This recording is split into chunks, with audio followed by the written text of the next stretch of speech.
since the beginning of the war in February 2022? Well, I think those are things that those are to be discussed, and those are things that will start and do the tough work ahead. But the important thing is that we've started that process, and what the president did not find acceptable was an endless war in Europe that was literally has turned into a meat grinder of people on both sides. So if you just think about, just in a few months, President Trump has shifted the entire global conversation from not if the war is going to end, but just how it's going to end. And only President Trump can do that. And in the Oval Office less than a week ago, both President Putin and President Zelensky both said to him, only you, President Trump, could drive this war to a conclusion. What concessions do you expect? Well, again, we're not going to pre-negotiate an end to this conflict. These are the kinds of things that have to happen through hard and difficult diplomacy in closed rooms over a period of time. What's important to understand is two things. The first is the only leader in the world who can make this happen, who can even bring people together to begin to talk about it in a serious way, is President Trump. He's the only one in the world that can do that right now. The second thing I would say is that in order for a conflict to end, everyone involved in that conflict has to be okay with it. It has to be acceptable to them. But we have to understand that it's been 3.5 years since there's been any sort of regularized contact between the United States and Russia, and in some cases between any of the participants in this conflict and Russia. So the goal of today's meeting was to follow up on the phone call the President had a week ago and begin to establish those lines of communication. The work remains. Today is the first step of a long and difficult journey, but an important one. And President Trump is committed to bringing an end to this conflict, and as he said when he campaigned for president.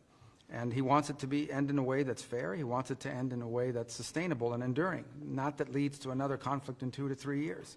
That's not going to be easy to achieve, but he's the only one in the world that can begin that process. Donald Trump is the only leader in the world that could initiate that process, and today was the first step in that process. Is sanctions relief going to be involved in any of this normalizing or trying to more level set the relationship between the U.S. and Russia? Did the Russians bring up sanctions relief in the meeting today?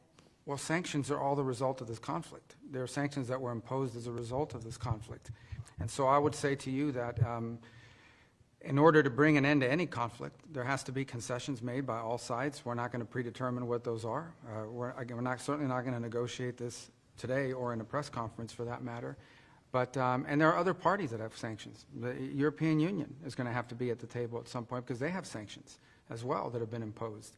So, but I guess the point here is the goal is, and we agreed on what the goal is to bring an end to this conflict in a way that's fair, enduring, sustainable, and acceptable to all parties involved. What that looks like, well, that's what the ongoing engagement is going to be all about. The Ukrainians and the Europeans have suggested they feel very sidelined about how the process has played out so far. How do you intend to address their concerns, and will they be incorporated in future meetings in a multilateral way? Well, the comment I would have on that is that for 3.5 years while this conflict has raged, or 3 years while it's raged, no one else has been able to bring something together like what we saw today, because Donald Trump is the only leader in the world that can. So no one is being sidelined here. But President Trump is in a position that he campaigned on to initiate a process that could bring about an end to this conflict. And from that could emerge some very positive things for the United States, for Europe, for Ukraine, for the world. But first it begins by the end of this conflict.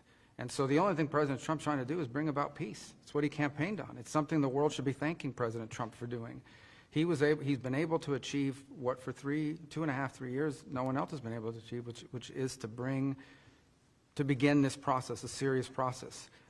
Obviously, a lot of work remains before we have a result, but President Trump's the only one that can do it.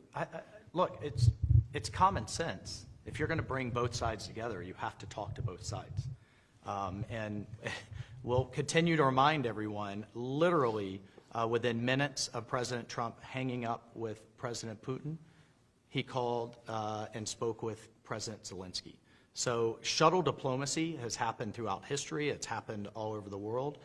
We are absolutely talking to both sides. The Secretary of State just met with President Zelensky days ago, along with the Vice President, 7 cabinet members in Europe at the same time, really showing the importance of engaging our allies. President Trump spoke with President Macron just yesterday. Prime Minister Starmer is coming to Washington next week. So I think the facts will continue to push back on this notion that our allies haven't been consulted. They are being consulted literally almost on a daily basis, and will continue to do so. Did you set a date for the two presidents to meet at this meeting? When can we expect that meeting? We did not. We did not set that date, but the two presidents talked about meeting and expect to meet. Can you take us a little bit in the room today? What was the interaction like? How would you characterize the discussions? It was positive, upbeat, constructive. Everybody there to get to the right outcome, solution-based. We discussed it afterwards. We couldn't have imagined a better result after this session. It was very, very solid. Will you be traveling to Russia again, Mr. Witkoff? I'm not sure, but we'll make that determination in the next couple of weeks. The Europeans, Keir Starmer, the UK Prime Minister, has said the U.S. needs to back any sort of European solution to the war. Is this something that you are willing to commit to? Well, I think that's something that we'll continue to discuss. We have certainly, again, as a first principle, a European-led security guarantee. We have the President, many of us, as members of prior members of Congress ourselves, have called for the Europeans to continue to contribute to our common defense, to continue to share the burden of NATO defense. We'll continue to point out that while things have improved, starting with President Trump's first term, the fact that a third of our NATO allies still do not contribute the minimum of 2% of their GDP to defense a decade after that we all collectively made that agreement isn't acceptable. We have the NATO summit coming up this June, and we would expect with the type of conflict, the type of warfare and destruction we've seen in Europe, sadly, the last several years, that we have 100% at the minimum, and in fact are exceeding that. So, look, this is a common effort. This isn't just about what the United States is going to continue to contribute and what we are going to continue to ask of the American taxpayer. We all have to make those tough decisions. We all have to contribute to our common defense, and we expect that this to be a two-way street for our European allies. And the fact that both the United Kingdom, France, and others are talking about contributing more forcefully to Ukraine's security, we think is a good thing. Did you walk away from this meeting convinced the Russians want peace? You said it might take some time to be convinced of that. How are you seeing it now? I mean, I don't view diplomacy that way. I think diplomacy ultimately is based on actions. It's based on commitments that are kept. So I think I came away today convinced that they are willing to begin to engage in a serious process to determine how and how quickly and through what mechanism can an end be brought to this war. Whether we can ultimately reach that outcome will obviously depend on every side in this conflict's willingness to agree to certain things.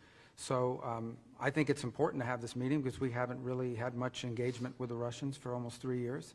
And it sets the table for future conversations. How that turns out will be up to the parties and their willingness not just to make commitments but to live by them. That'll be tested in the weeks to come. But I can tell you again, as I reiterate, President Trump has made it very clear during the campaign he thought this conflict needed to end.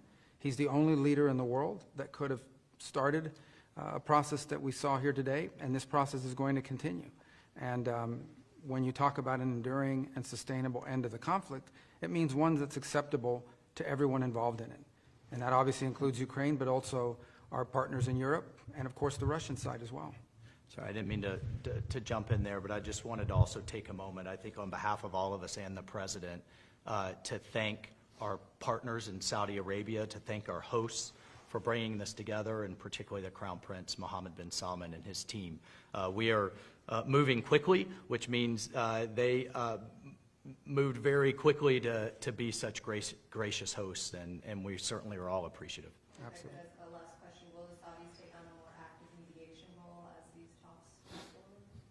Well, that's a decision for the kingdom to make, but I can tell you that the Kingdom of Saudi Arabia is playing an indispensable role in making today possible. Not just hosting us, but bringing the parties together to have these conversations.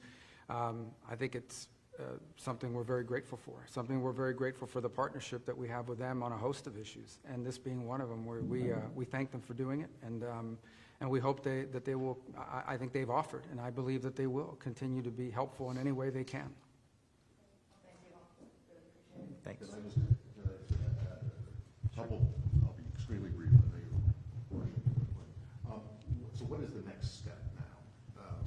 The high-level team you mentioned is number 2 or number 3? Yeah, so let me walk you through the next step is multi-track. The first next step is working through our respective teams at the diplomatic side, just to ensure that our diplomatic missions can function. There's been a series of reciprocal actions taken over the last 10 years that have really diminished our ability to operate in Moscow, as an example, and they would argue their ability to operate in Washington. We're going to need to have vibrant diplomatic missions that are able to function normally in order to be able to continue these conduits. The second is a high-level team, including those who are experts on these topics, the technical side, to begin to engage with their side on parameters of what an end to this conflict would look like. And on that front, obviously, there's going to be engagement and consultation with Ukraine, with our partners in Europe and others. But ultimately, the Russian side will be indispensable to this effort, and so that process will begin. And then the third is, together with those other two, is beginning to engage in identifying the extraordinary opportunities that exist should this conflict come to a acceptable end, the credible opportunities that exist to partner with the Russians geopolitically on issues of common interest, and frankly economically on issues that hopefully will be good for the world and will also improve our relations in the long term between these two important countries. So all three of those efforts will be happening in conjunction with one another. Obviously, the diplomatic one is one we hope to move pretty quickly on, because this involves the treatment of our respective missions. The second one will be difficult, which is the question of Ukraine and the end of that conflict. But I think that's essential in order for the third piece to even be possible, which is our ability to work together on other geopolitical matters of common interest, and of course, some pretty unique, potentially historic economic partnerships as well. The key that unlocks the door for those opportunities, however, is the end to this conflict. But Brett, in terms of when does the high-level team meet? Has there been any date? There's no date set, but as President Trump is, as you've seen over the last 4 weeks, not patient in terms of getting action. He drives hard. He wants to get things done. He's been wanting to do this, and he's moving very quickly to fulfill the promises he made to the American people when they elected him as our president. Okay, and then in terms of number 1, in the restoration of the diplomatic missions, you'll remember that the first big tit of the tit for tats was after the Skripal poisoning, and the U.S. under one of your predecessors, Mr. Tillerson, expelled a lot of Russian diplomats, to which they responded. The consulate in St. Petersburg got closed down by the Russians. You guys closed down the consulate in Seattle, and several others. Are those going to reopen? Well, that's what we're going to be talking about. And but ultimately, again, I'm not going to negotiate or work on that in public. That's what these channels will be about. But ultimately, what the goal we need to have is we have to have some normalcy in our missions and in their ability to function. And in the main embassies even. And in the main embassies just the main in embassies, particular. regardless of the consulates. I mean, if our diplomatic channels are broken, it's going to be very difficult to consistently engage on a host of topics, including some unrelated irritants that could derail the broader talks on Ukraine. So there has to be some improvement in the way our missions are able to work, and in the environment and space that they're given to operate in. So that's something we want to move on quickly, and it's important to set the table for the other two things that we want to do. But I think the key really in all of this is ultimately going to be whether an agreement can be reached with all parties involved on an acceptable resolution to the conflict in Ukraine. Because if that happens, not only will the world be a better place, but I think there will be some pretty unique opportunities to work with them on areas of bilateral geopolitical interest and some very unique economic opportunities. But we have to get the Ukraine situation resolved first in a way that's acceptable to everyone. Okay, my last one. But does that mean if you get the staffs back to the normal operational level and staffs at the embassies, that you consider the Skripal case, the Crimea annexation, to be be closed, there are no longer issues? Because I think, you know, you mentioned that Keir Starmer is going to be in Washington next week. I can imagine that the Brits won't be particularly Yeah, again, pleased by that. I'm not going to negotiate or talk through every element of the disruptions that exist or have existed in our diplomatic relations and the mechanics of it. Suffice it to say that President Trump has pledged and intends to keep his promise to do everything he can to bring an end to this conflict. We cannot do that unless we have at least some normalcy in the way our diplomatic missions operate in Moscow and in Washington, D.C.